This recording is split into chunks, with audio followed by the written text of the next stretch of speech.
கும்பகர்ணனை எழுப்பி அவனை போருக்கு அனுப்பலாம் என்று எண்ணி ஏவலர்களை அழைத்து விரைந்து சென்று கும்பகர்ணனை இவ்விடம் வருமாறு அழைத்து வாருங்கள் என்று கட்டளையிட்டான் இலங்கை வேந்தன் ராவணன்.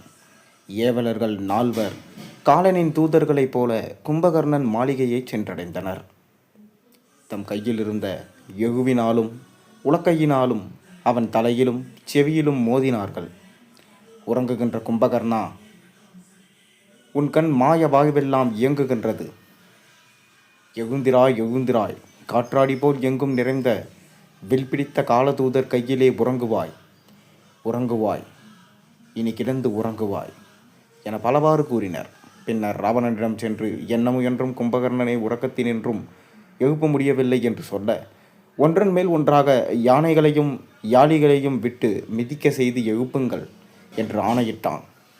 அப்படி யானைகளும் யாளிகளும் மிதித்த போதும் உறக்கத்திலிருந்து கும்பகர்ணன் எழுப்ப முடியவில்லை.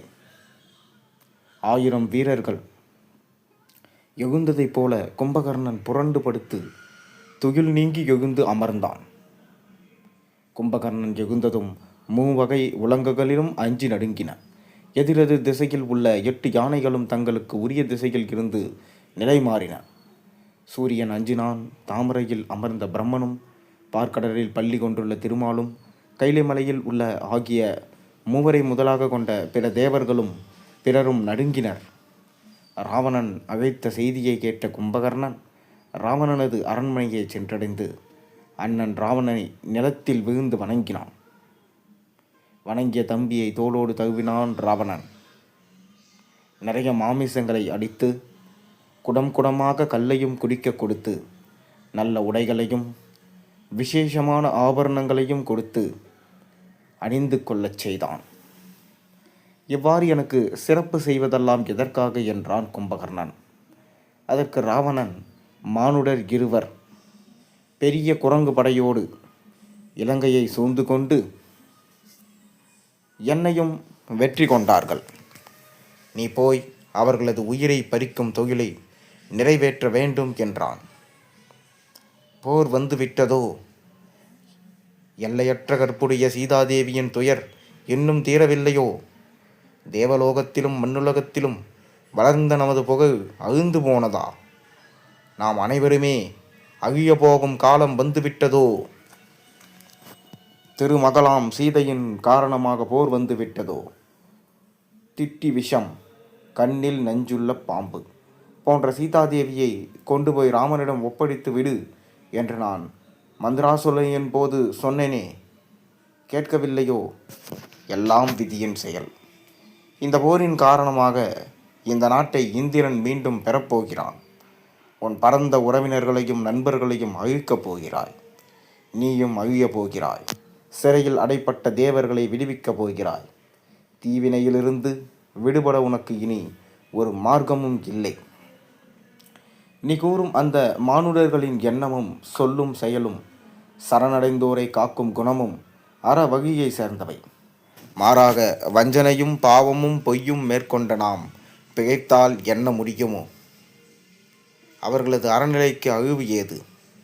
நான் சொல்ல வேண்டியதை சொல்லிவிட்டேன். தலைவனே, உனக்கு நான் இறுதியாக சொல்ல வேண்டுவது ஒன்று உண்டு. அதை நன்கு ஆராய்ந்து ஏற்றுக்கொள்வாயெனில் அது நல்லது. இல்லையெனில் நீ இறப்பதை தவிர வேறு வழியே இல்லை. கரிய கடலை தன் காலாலே கடந்து வந்த குரங்கு நம் பகைவர்களுக்கு துணையாயிருக்கிறது. சீதையும் சிறையிலேயே சிந்தை துவண்டு கிடக்கிறாள். வாலியின் மார்பை துளைத்த அம்பு ராமனின் அம்பார் தூணியில் உனக்காக காத்து கொண்டிருக்கிறது. நமக்கு இதைவிட வேறு என்ன வேண்டும் சொல். சீதையை கொண்டு போய் விட்டுவிடு. ராமனின் சரணம் தாய்ந்து உன் தம்பி வீரனை அன்பு செலுத்தி அழைத்து கொண்டு வந்து வாழ்வாயெனில் நன்று. அப்படி இல்லையென்றில் நீ பிழைக்க மற்றொரு வழி உண்டு. படைகளை சிறிது சிறிதாக போருக்கு அனுப்பாமல் அனைத்து படைகளையும் ஒன்று திரட்டி போருக்கு அனுப்புதலே நல்லது. அதையாவது செய்து உயிர் வாழ முயற்சி செய் என்றான் கும்பகர்ணன். இதை கேட்ட ராவணன் சினத்துடன் பொங்கி எழுந்தான். கும்பகர்ணனை நோக்கி அவன் வெகுண்டு கூறியதாவன: இனி என்ன நிகழப் போகிறது என்கின்ற உன்னை அழைக்கவில்லை, எனக்கு அறிவுரை கூற நீ எனக்கு அமைச்சனும் அல்ல. பகைவர்களிடம் அஞ்சுவது உனது வீரம் மிக அழகானது. வீரம் வெளிப்படும் போருக்கு செல்ல உனக்கு இனி தகுதியில்லை. மாமிசத்தையும் கல்லை உண்டுவிட்டு போய் கிடந்து உறங்கு என்று கும்பகர்ணன் மனம் வருந்த கூறினான் ராவணன். 2 மானிடரை வணங்கியும் கூனுடைய குரங்கை கும்பிட்டும் உயிர் வாழ்வது உனக்கும் உன் தம்பி வீடுனனுக்கும் மட்டுமே உரிய செயலாகும். என்னால் அது இயலாது. எனவே இங்கிருந்து எழுந்து போ என்றான்.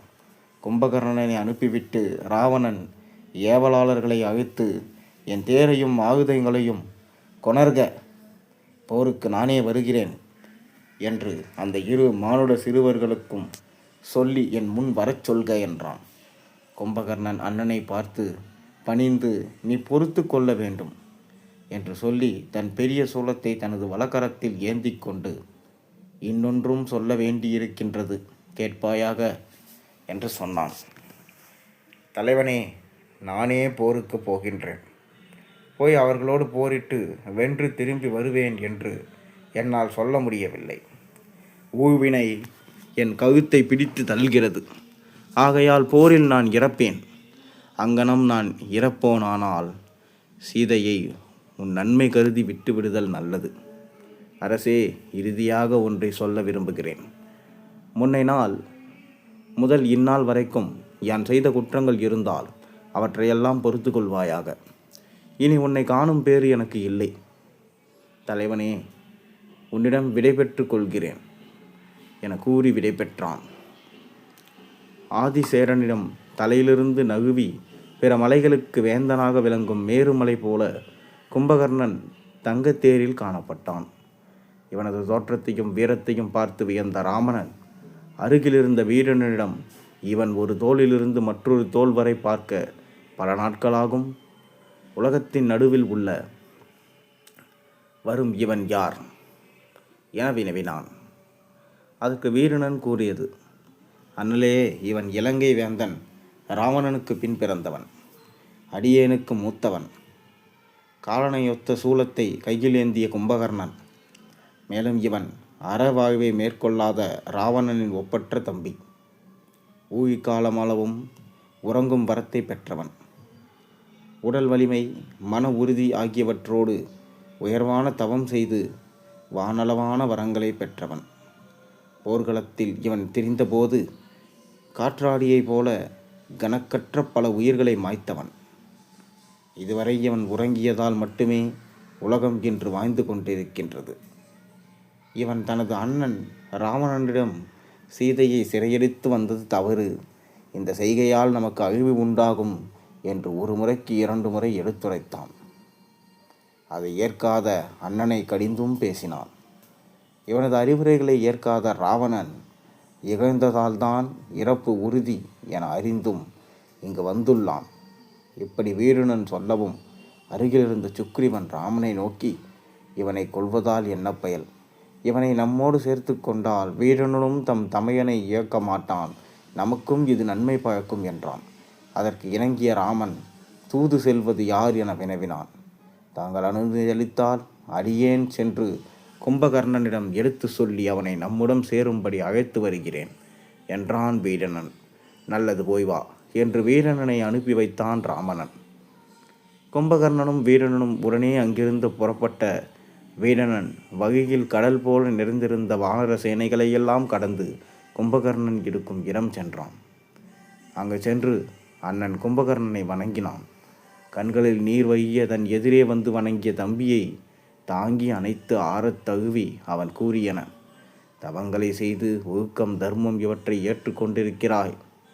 பிரம்மதேவன் உனக்கு அழிவு இல்லாத ஆயுதங்களை கொடுத்திருக்கிறான். அப்படியிருந்தும் நீ பிறந்த குலத்தின் தன்மை இன்னும் தவிர்ந்திலை போலும். எங்களை கொல்ல ராமன் நான் ஏற்றிய வில்லோடு நிற்கின்றான். லக்குவன் அவனுக்கு துணையாக நிற்கின்றான். படை வீரர்கள் காத்து கொண்டு தயாராக இருக்கிறார்கள். எவனும் எங்கள் உயிரை கொண்டு போக தயாராக வந்திருக்கின்றான். விதியும் காத்து கொண்டு நிற்கின்றது. அழிய போகும் எங்களிடம் உன் ஆற்றல் எல்லாம் தொலையும்படி ஏம்பா இங்கு வந்து சேர்ந்தாய்? வீடனா, ராமனிடம் ராமனின் கணைக்கு பலியாக போகும் அரக்கர் கூட்டத்துக்கு உன் கையால் எள்ளும் நீரும் சொரிந்து பிதுர் கடன்களை செய்ய முடியும். அதற்கு உன்னையன்றி வேறு யார் இருக்கிறார்கள்? நீ இலங்கைக்கு வரும் காலம் இப்போது அல்ல. நாங்கள் அனைவரும் போர்க்களத்தில் மாண்ட பிறகு திருமகள் குடிகொண்டிருக்கும் ராமனோடு இலங்கைக்கு வந்து ஒப்பற்ற அரச செல்வத்தை ஏற்றுக்கொள்ள வேண்டும். இப்போது நீ திரும்ப ராமனிடமே போய்விடு என்றான் கும்பகர்ணன். பிறகு வீடுணன் சொன்ன உரை. அதற்கு வீடுணன் தயங்கியபடியே உரைத்தது என்ன? இருண்டு கிடந்த மனமுள்ள எனக்கும் கருணையை பொழிந்த ராமன் தாங்களும் அவனுடன் சேர்ந்து கொண்டால் உங்களுக்கும் அருள் புரிவான். உங்களை அடைக்கலமாக ஏற்றுக்கொண்டு இறப்பு பிறப்பு எனும் மாயையிலிருந்து மீட்டு விடுவான். ராமன் எனக்களித்த இலங்கை அரசு முதலான செல்வங்களை எல்லாம் உங்களிடமே அளித்து விடுகிறேன். உங்களுக்கு ஏவல் செய்யும் பணியையும் ஏற்றுக்கொள்கிறேன். தரும வாழ்வில் வாழ்பவர்கள் தீய செயல்களை செய்தால் அன்பிற் சிறந்தவர் என்றோ உடன் பிறந்தவர் என்றோ தாய் தந்தை என்றோ எண்ணி பார்ப்பதில்லை. தூய்மையான செயல்களை செய்ய துணியும் போது பகி செயல் வந்து தொடர்வது உண்டாகுமா? ஒருவன் தீய செயல்களை செய்தால் அதற்காக தீமை செய்யாத சுற்றத்தாரும் இருத்தல் மேன்மை அல்ல. ஆய்ந்த அறிவினை உடையவனே, அறத்திற்கான தந்தை சொல்லை கேட்டு தாயை கொன்ற பரசுராமரை நினைத்துக்கொள். உடலில் தோற்றம் நிரம்பிய ஒரு புண்ணை கத்தியால் அறுத்து சிறுநீரை வெளியேற்றி தீயினை போன்ற கார மருந்து வைத்து கட்டி பிறகு வேறோர் மருந்திட்டு துயரம் தீர்ப்பார். அதை கருத்தில் கொள்ள வேண்டும். அல்லது கடலில் நறுமணப் பொருட்களை தேய்த்து கழுக விடுவது போன்று நீ இங்கு இருந்தால் பொருத்தமன்று. தமையனான ராவனை காக்கலாம் என்றால் அதற்கான ஒரு வழியும் இல்லை. அவனுடன் இருந்து தர்மத்தை எடுத்து கூறவும் வழியும் இல்லை. தேவர்கள் சிரிக்கும்படி நடைபெற உள்ள போரில் உயிரை விடலாம் அல்லது நரகத்தில் போகலாம். இதை தவிர வேறொரு செயல் இல்லை. இளமை பருவத்தினை வீணாக உறங்கியே கழித்தாய். பெரு வீரனாயிருந்தும் வெற்றி வாழ்வினை நீ பெறவில்லை. மண்ணில் மதிப்பற்ற தாழ்வில் உள்ளாய். இப்போது அறம் கெடுமாறு உயிரை ராவணனுக்காக விடுவது ஏன்? ராமரை சேர்ந்தால் பகைவரான முனிவர்கள் கூட உன் மீது கருணை வைப்பர். உலகிலும் உனக்கு பகை இருக்காது. வெறுப்பு கொண்ட தேவர்களும் துணைவர்களாக மாறுவர். கனி தொல்லும் காலத்தில் பூக்களை பறிப்பதா? வேதநாயகனான ராமன் உங்கள் மீது கொண்ட இரக்கத்தாலும் என் பால் உள்ள அன்பாலும் உன்னை அழைத்து கொண்டு வரும்படி என்னை அனுப்பியிருக்கிறார். இவ்வாறு கூறிய வீடணன் கும்பகர்ணனின் காலடியில் விழுந்து பணிந்தான். வீடணன் பேசுவதை கண்களில் நீர் சோர கேட்டு கொண்டிருந்தான் கும்பகர்ணன். விழுந்து வணங்கிய வீடணன் தோள்களை பிடித்து தூக்கி தழுவி கொண்டு பேசுகிறான் கும்பகர்ணன். மைந்தனே, நீரின் மேல் எழுதிய எழுத்து போல அழியக்கூடிய செல்வ வாக்கியை விரும்பி இதுவரை எனக்கு ஊனும் கல்லும் ஊட்டி வளர்த்து பிறகு போர்க்குரிய ஒப்பனைகளை செய்து என்னை போருக்கு அனுப்பிய அண்ணன் ராவணனுக்காக என் உயிரை விடாமல் ராமனிடம் நான் வரமாட்டேன். என் துன்பத்தை நீ நீக்க விரும்பினால் விரைந்து ராமனிடம் போய்விடு. பிரம்மன் அளித்த வரத்தினால் அழிவற்ற அறத்தை பெற்றார். உலகம் உள்ளவாறு வாழும் பேறு பெற்றாய். உலகிற்கே தலைவன் நீ. எனவே ராமனை சேர்தல் உனக்கு புகை. இழிவான இம்மரணம் எனக்கு புகை. அறிவற்ற தலைவன் தீமையை செய்ய கருதும் போது அதை தடுக்க இயலவில்லை என்றால் அத்தலைவனை எதிர்த்து ஒரு பயனும் இல்லை. அத்தலைவன் தந்த உணவை உண்டதனால் அவனுக்காக போர் செய்து அவனுக்கு முன்பே இறத்தல் நன்று. தேவரும் பிறரும் போற்றும்படி உலகையும் ஆண்டவன் ராவணன். அவன் ராமனது அம்புகளை ஏற்று படைகளுடன் உறவினர்களுடன் தம்பியும் இன்றி மண்மேல் தனித்து இறக்க உரியவனோ. செம்பை மதிலாக கொண்ட இலங்கையின் அரசு செல்வத்தை நிலையாது என்ன கருதி என் அண்ணனுடைய உயிரை பறிக்கும் ராமனை வாழ்த்திய புண்பட்ட நெஞ்சுடன் ராமனை கும்பிட்டு வாழ மாட்டேன். அனுமனை, வாலி மகனான அங்கதனை, ஆரியம் மகளான சுக்ரீவனை, அழகிய வில்லுடைய ராம லக்குவரர்களை, நீலனை, சாம்பவானை, கனியை தொடரும் குரங்கை கடலை கடந்து உலகை மூடும் பனியை விளக்கும் சூரியனைப் போல திரிவதை பார்ப்பாய். போர்க்களத்தில் அஞ்சாதவராய் என் எதிரில் வரும் கரிய மலை போன்ற ராமனையும் தங்கமலை போன்ற லக்குவனிடம் பிறரையும் உலகில் உயிர் சுமக்க விடமாட்டேன். விதிப்படி நடப்பது நடந்தே தீரும், அழிவது அழிந்தே தீரும். இதை நீ நன்கு அறிவாய். எனவே எனக்காக வருந்தாமல் நீ செல்வாய். இவ்வாறு கூறி வீடுதலனை எடுத்து இறுக அணைத்து, இன்றோடு உடன்பிறப்பு என்ற பந்தம் மருந்துவிட்டது என கண்களில் நீர் பாய ஏக்கத்தினில் நீண்ட நேரம் பார்த்திருந்தான். உயிரும் உடலும் ஒடுங்கினான் வீடனன். இனி பேசி ஆகும் செயல் ஏதும் இல்லை என்றுணர்ந்தான். அரக்கர் படை தொகை அங்கிருந்து அகன்றான். பிள்ளமைத்தன்மையை துறந்து மனம் கலங்கி கடல் நீரை தன் கண்ணீராய் மாற்றி குறுகி நீராக பெருக நின்றான். இந்த கும்பகர்ணன் கதை உங்களுக்கு எந்த மாதிரி ஒரு தாக்கத்தை ஏற்படுத்துச்சு? மறக்காமல் கீழே கமெண்ட்டில் சொல்லுங்கள். மேலும் இது போன்ற கதைகளை நீங்கள் கேட்க சேனலுக்கு ஒரு சப்ஸ்கிரைப் பண்ணிக்கோங்க. மேலும் நம்ம சேனலுக்கு ஆதரவு தெரிவிங்க. இந்த வீடியோஸை உங்கள் நண்பர்களோடையும் பகிர்ந்து கொள்ளுங்கள். நாளை ஒரு நல்ல அருமையான கதையோடு உங்களை சந்திக்கின்றேன். அதுவரை உங்களிடம் விடைபெறுகின்றேன். நன்றி, வணக்கம்.